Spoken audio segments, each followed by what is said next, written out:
both? This is a camera and a video recorder. So yeah, I'm getting pictures of you. You have to wait until we're in fine form, and then you capture it on video. One of the arguments or one of the... I don't need to. No, I've got a stand for that, Bill. It's You do? A gorilla stand. Yeah, I have one too. It has those little movable legs. I have one too. I just didn't bring it. I also have a tripod. Do they work reasonably well, the gorilla pods? Oh yeah. I use it in the car sometime when I'm taping what the car does. Yeah. It isn't perfect. Your camera has to be somewhat light. See, I wanted to get something for Jordan, and he's got an SLR, a digital SLR, and that's not like... You have tripods. They have various kinds of tripods. If you simply buy a new digital camera, basic one, it'll probably have more capability than the SLR that's 2 years old. No, what he's got is a digital. It's a professional camera, right? Yeah. I mean, they're big. They're heavy. Yeah, they are. And the gorilla won't optical. work on that. It has optical zoom. It has everything. Well, it's digital. Right, but the digital camera from 2 years ago has a lot less capability than the one today. Just take a picture of the flower. Bill, there's a big distinction between professional cameras and the little cameras that I have. Really? Yes. No. Mine are like $600, and the professional one is $3,000. Ed has the $3,000 number. Ed has one That's only $1,200. The higher cost seems like a big distinguishing characteristic. They have superior characteristics, believe me. Well, he does take some nice pictures. Tell me about the Leaf.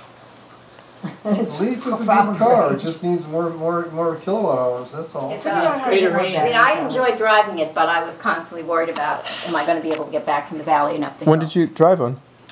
I had the ban in because my transmission had to be checked. Yeah. Because they had supposedly fixed it and it wasn't. And so I'd reserved a subcompact.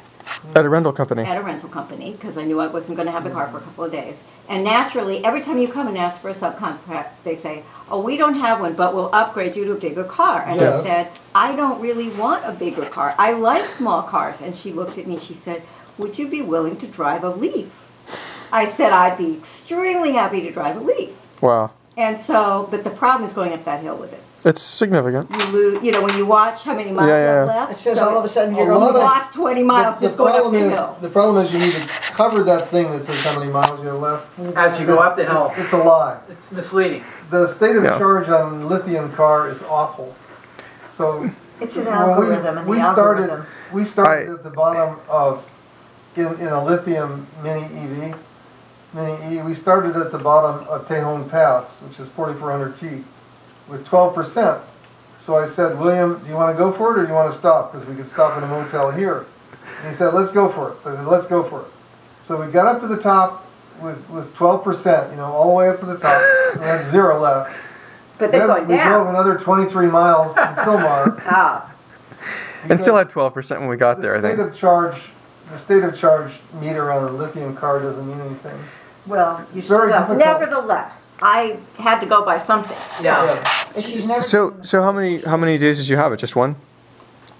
2 and 3. Wow. And you just plugged it in at home? Mm-hmm. Nice. Yeah. Cool. But you have a neighbor who has one now too. Who has one? 3 doors down. There's the modern looking house. Idlewild. Idlewild. Yeah. Really? Yeah, I installed their charger. Yeah. About a month ago. You didn't tell us. I did. Yeah. I forgot her name. Nevertheless, anyway. First of all, they've got the wrong battery. It should be nickel battery. That's the first thing. Secondly, there should be more kilowatt hours. 24 kilowatt hours is not enough. We found in practice that an electric car should have at least 120 miles range. The best one we had was the EV1, which even had too much at 160. You'd find yourself only charging it twice a week. But certainly 60 or 80 miles is not enough. It wasn't. And I just had to go to I had 2 things. I wanted to go to the dentist, and then I wanted to go back to the place where my car was to check whether it was ready, and I figured I might not be able to do it. Was the car full every time you left home? Except the last day. The last day I maneuvered it to have just enough so that when I went, it does recharge a little going down the hill. Yeah. So, but what I mean is, if the car... Yes, I started the day with a full charge, and I just, it's just that to end at that hill is not, you don't want to die halfway up, of the way up the hill, it's just not worth it. So I carefully. It's just the state of charge meter that's messed up. Yeah, well, I didn't want to mess with it. So and the other thing is, Costco just removed all its chargers. Yeah. It was unbelievably stupid. Because otherwise I could have recharged at Costco. Which Costco is that? Well, the one in Westlake? Westlake, yeah, that's right. They didn't have chargers for the Leaf anyway. Oh, they didn't? No, they only have legacy chargers for the supposedly Grab. going to put in So chargers. supposedly they're going to put in chargers for the Leaf. So that would have been better. But it was fun to drive. Yeah. It was, once you get, I mean, it was good that I drove yours They have a first. 400-pound battery pack that has 24 kilowatt hours. They need to add 50%, 200 pounds, to give it 36 kilowatt hours. Which would be better. And then it'll be 120 miles range. And that I could have worked with. Yeah, real range. As it is now, it just wouldn't be practical for us because it just, everywhere we go is a fair distance. Well, the other problem with living on the top of a hill, and it's a real issue, is that normally you have to fill the thing up in the morning, to get started. Well, if you fill up your car, you can't regenerate going down the hill. It's already full. I know. So you wear out your brakes. Yeah. And also the excess energy has to go somewhere. And in the case of some RAVs, what it did was it burned out the RAV battery. Oh, great.